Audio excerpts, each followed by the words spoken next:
A las buenas, liternautas. He cambiado. Soy la misma, ¿eh? No he cambiado. Es otro pelo, nada más. En fin, me dio un poquito la venada por ahí, ¿vale? Me apetecía un cambio. Iba a ser todavía más drástico, aunque no te lo creas, ¿vale? Si te fijas por ahí, de vez en cuando vas a ver rayitas grises, ¿vale? Y están hechas a propósito. Es la fase 1 de un cambio progresivo, en el que mi pelo progresivamente, previsiblemente, se va a ir volviendo cada vez más gris, ¿vale? Es la idea, volverlo plateadillo. Bienvenidos a un nuevo vídeo de Protoluna. A venir aquí para contaros la historia de el William Wallace real, en el que se basó el personaje de la película Braveheart. La vida de William Wallace es un enredo de incertidumbre y mito que complica un montón la tarea de escribir sobre él con certeza. Más allá de sus andanzas militares entre 1297 y 1298 y los eventos finales de su vida en 1305, sabemos muy poquito sobre el tipo. Ni siquiera cosas básicas como dónde nació o el nombre de su padre están claros, ¿vale? Pitufos cofes. Yo aquí intentando ser profesional. Ay.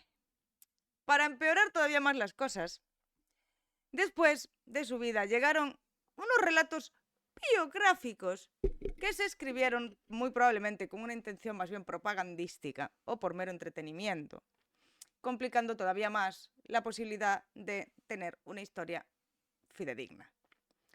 El poema épico de Blind Harry, The acts and deeds of the illustre and valiant champion Sir William Wallace, ¿vale? O los actos y hechos del ilustre y valiente campeón Sir William Wallace, ¿vale? Es uno de los principales culpables de tergiversar la imagen de Wallace. Está inspirado en la tradición oral y añadiendo elementos fantásticos. Harry no es la fuente más fiable sobre las hazañas del líder escocés, pero es la principal fuente que tenemos.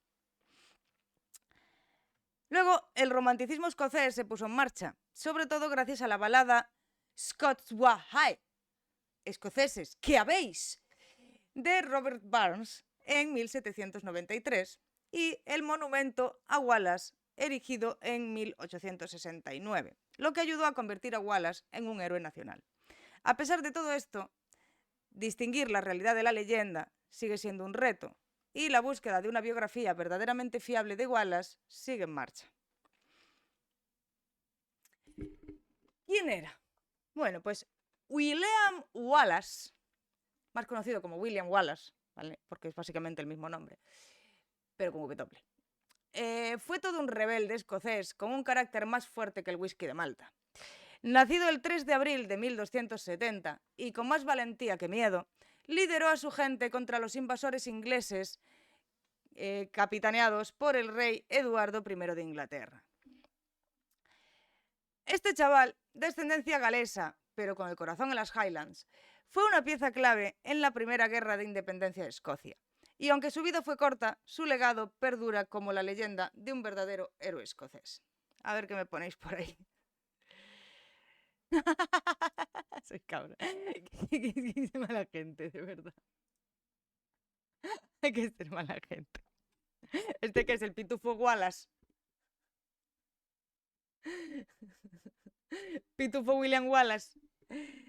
No se puede ser serio, no se puede, no se puede. Yo aquí intentando ser seria y cosas. No se puede, no se puede, no se puede. Con vosotros no se puede hacer. Retrato de la época, dice. En fines, en fines. Las fuentes que nos cuentan sobre la vida de William Wallace son tan escasas como un unicornio en Escocia. Y no es un chiste fácil, es un chiste con fundamento y muy culto además, porque a que no sabéis cuál es el animal, el animal nacional de Escocia, tío. Es el unicornio. ¿Te lo crees o no? Otro día, si queréis, hablamos de por qué el unicornio es el animal nacional en Escocia, ¿vale? Eso. Gran parte de lo que sabemos se basa en la obra de Blind Harry, escrita ya por 1470, casi 2 siglos después de que naciera William Wallace, ¿vale? El lugar exacto de su nacimiento es también tema de debate. La mayoría cree que fue en Elderslie, cerca de Paisley, en Renfrewshire, aunque últimamente ha habido teorías de que fue en Ellerslie. Nótese, creían que era en Elderslie, pero dicen que fue en Ellerslie, cerca de Kilmarnock en Ayrshire. La razón del lío, pues que antiguamente la ortografía iba como yo te diga, ¿vale? Básicamente es muy posible que en los documentos antiguos se hayan confundido estos dos nombres, ya que la ortografía no estaba estandarizada en aquel entonces, que es un tema que vamos a hablar en un próximo vídeo. Vamos a hablar de por qué el inglés se pronuncia raro, ¿vale? No se lee cómo se escribe. Bueno, algunos argumentan a favor de Ellerslie, citando que se decía que su padre era de Riccarton, Ayrshire, y su madre de Loudoun, Ayrshire también. Además, algunas de las primeras acciones de Wallace ocurrieron en Ayrshire también. Por otro lado, se ha mencionado que Ellerslie, un antiguo pueblo minero, solo se conoce desde el siglo XIX, a diferencia de Elderslie, que es más antigua. Es decir, tenemos que él era supuestamente de Ellerslie porque toda su puñetera familia y toda su vida es allí, y a mayores, Elderslie no tiene puñetero sentido porque hasta 700 años más tarde no existía. ¿Vale? Bien, concepto asumido. Bien. William, tercer hijo de Malcolm Wallace, supuestamente, estaba destinado a ser el típico hijo menor. Vamos, que no iba ni a heredar tierras, con lo que su destino más obvio era meterse a cura, básicamente. Estudió en una abadía cerca de Stirling, recibiendo una educación de primera: francés, latín, gaélico e inglés. Ahora, la parte interesante. Su vida, pues obviamente, como sabemos, no fue solo libros y rezos, porque al parecer se le ocurrió rebelarse contra los ingleses sin experiencia militar previa. Locura, ¿vale? No tenía puñetera idea. Él no había cogido un arma en su vida y dijo: ¡a la carga! Bueno, la cuestión es que funcionó. Y luego se casó con Marianne Braidfoot después de volver a la aldea en la que nació, en medio de las montañas. Vamos a hablar de, entonces, cómo fue toda esta rebelión que él montó. En 1249, Alejandro III de Escocia se puso la corona y todo fue fiesta y prosperidad durante 20 años, ¿vale? Hasta 1269, aprox. La nieta de Alejandro, Margaret, ¿vale? Tengamos en cuenta que estoy hablando de nombres traducidos porque en España pues las fuentes son así, pero bueno, Alejandro Alexander, ¿vale? Igual que él no es Guillermo Wallace. Alexander III of Scotland. ¡Hola! La nieta de Alejandro, Margaret, llamada la doncella de Noruega, era la próxima, era la siguiente en la fila hasta el trono, ¿vale? Pero como era una cría, pues se formó un consejo de regencia para, pues lo típico, para gobernar mientras ella es menor, ¿vale? Edward I, o Eduardo I de Inglaterra, quería casar a su hijo, a su vez, con esta Margaret, porque así que hacía, pues juntaba el trono de Escocia y el de Inglaterra, los fusionaba y todo el poder para él. O sea, simbólicamente para él, en la realidad los tronos no se iban a unir hasta que estos dos tuvieran un hijo. Pero bueno, en fin, que quería juntar Escocia con Inglaterra. Pero resulta que en 1290 Margaret se muere en las Islas Orcadas y se le va el plan al carajo, ¿vale? ¿Y qué pasa? Pues que se desata una batalla entre los clanes escoceses. ¿Sabéis Brave, la peli de Disney? Pues imaginaos a toda esa peña a hostias, porque todos querían gobernar Escocia, ¿vale? Surgieron tensiones, en concreto entre los Balliol y los Bruce, dos familias nobles escocesas. Eduardo I, rey de Inglaterra, ¿vale?, no perdió tiempo y derrotó a los Balliol en Dunbar y Berwick. John Balliol, buscando apoyo, selló una alianza con Francia en 1295, 5 años después de morirse Margaret. Pero eso no le valió de mucho. Robert I Bruce, el del otro clan, ¿vale?, y su hermano Edward, joder, cuántos Edwards había aquí, de verdad, también aspiraban al trono, lo que desencadenó la intervención directa de Eduardo I, rey de Inglaterra, en 1296, invadiendo Escocia y marcando el inicio de tiempos turbulentos, ¿vale? Gargamel cuando sale. Ay. Entonces, inicio de la rebelión. Yo creo que aquí Gargamel es el rey de Inglaterra. ¿Qué quieres que te diga? Porque si se supone que los escoceses son los pitufos, según tu versión de los hechos, Gargamel es el rey de Inglaterra. Es el Eduardo I, Edward the First. ¿Sabes? Aliens, en realidad. Eso se reduce todo a eso. En la bulliciosa villa de Ayr, donde el aire estaba impregnado de la promesa de rebelión, William Wallace y su pandilla decidieron hacer algo al respecto, en 1296, un año más tarde. Atacaron con furia al destacamento inglés que se había atrevido a instalarse en el condado, infligiendo graves pérdidas a las fuerzas invasoras. Pero, como en toda buena historia de resistencia, la victoria fue efímera. ¿De qué estamos hablando? De William Wallace. Estamos contando la historia real de William Wallace, ¿vale? El que sale en Braveheart, ese. ¡Chivarse a Papá Pitufo! Se chivaron. Papá Pitufo, en este caso, por lo visto, es William Wallace, entonces. Apenas unos días después, las fuerzas leales al rey inglés lo atraparon y lo metieron entre rejas, ¿vale? Las leyendas cuentan dos versiones. Una es que una multitud enfurecida asaltó la cárcel y lo liberaron de su celda. Y en otra, el tío era tan jodidamente astuto que básicamente pues se pira él solo, ¿vale? La cuestión es que William Wallace acaba libre de nuevo. De hecho, esto me recuerda a la propia película, que lo comenté el otro día, esta cita, que hay un momento dado en que están hablando de él, los pueblerinos y tal, y dicen, ¡buah, porque William Wallace derrotó a no sé cuánto, se hizo no sé qué, hizo no sé cuánto!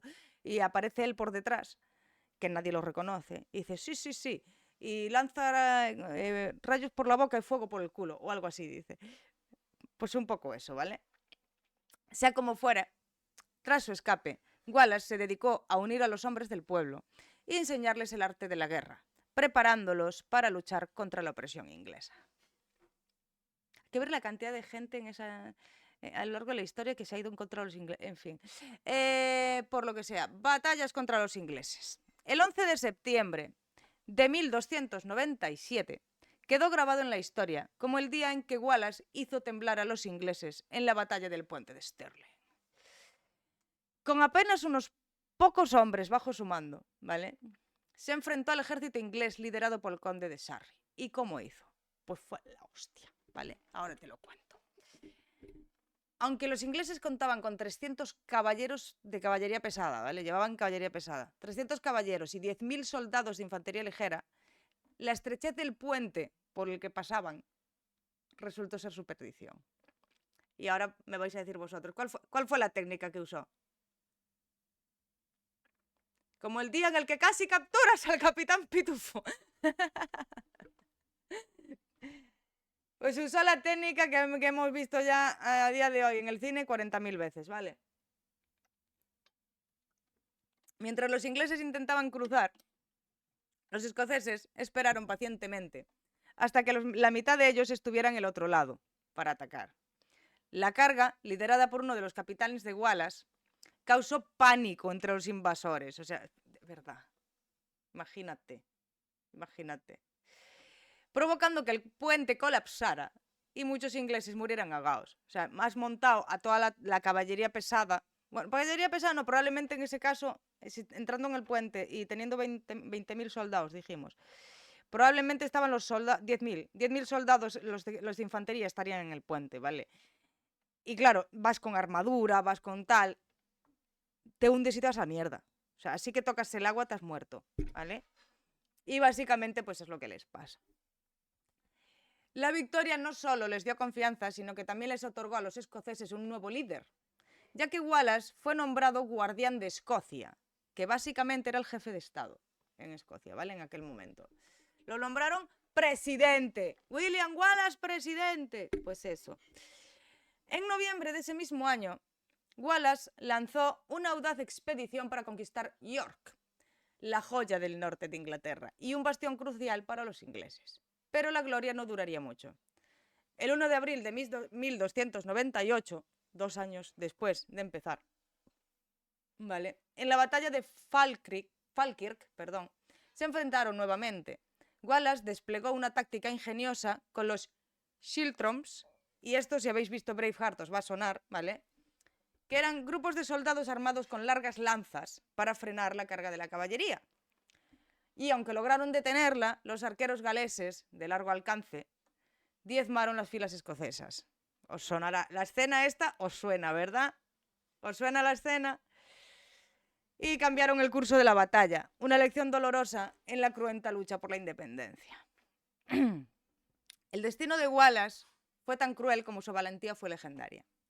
Después de evadir a sus perseguidores durante años, el 5 de agosto de 1305 cayó en manos de John de Menteith, conocido también como False Menteith, o sea, el falso, Menteith el falso, ¿vale? Quien lo entregó a los soldados ingleses en Glasgow. Condenado por traición, fue sometido a un juicio sumario y a una ejecución brutal. Y aquí es donde más se distancia de lo que vimos en la película, y con razón, ¿vale? Se comprende. Lo comprenderéis vosotros también, ¿vale? Porque ¿cuál fue su condena? Pues la condena que se hacía por traición en aquel entonces. Arrastrado desnudo y atado de los talones a un caballo desde el Palacio de Westminster hasta Smithfield, fue sometido al método habitual de ejecución para los traidores: ahorcamiento hasta casi la asfixia, castración, evisceración y decapitación. Su cabeza fue exhibida en una pica en el puente de Londres, mientras que sus extremidades se distribuyeron por distintas ciudades de Gran Bretaña como macabros trofeos. El 8 de abril de 1956 se colocó una placa en el Hospital St. Bartholomew, cerca del lugar de su ejecución, con un mensaje en latín y gaélico en su honor. En Stirling, un monumento con una réplica de su espada recuerda su legado de lucha por la libertad. La memoria de Wallace perdura como símbolo de resistencia y coraje ante la opresión.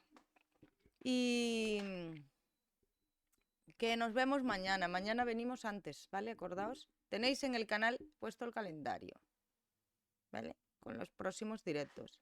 Está puesto los directos hasta el domingo. Con qué temas vamos a hablar y todo. Que en Threads estoy todos los puñeteros días de Dios, haciendo el monas y contándoos cosas y todo eso.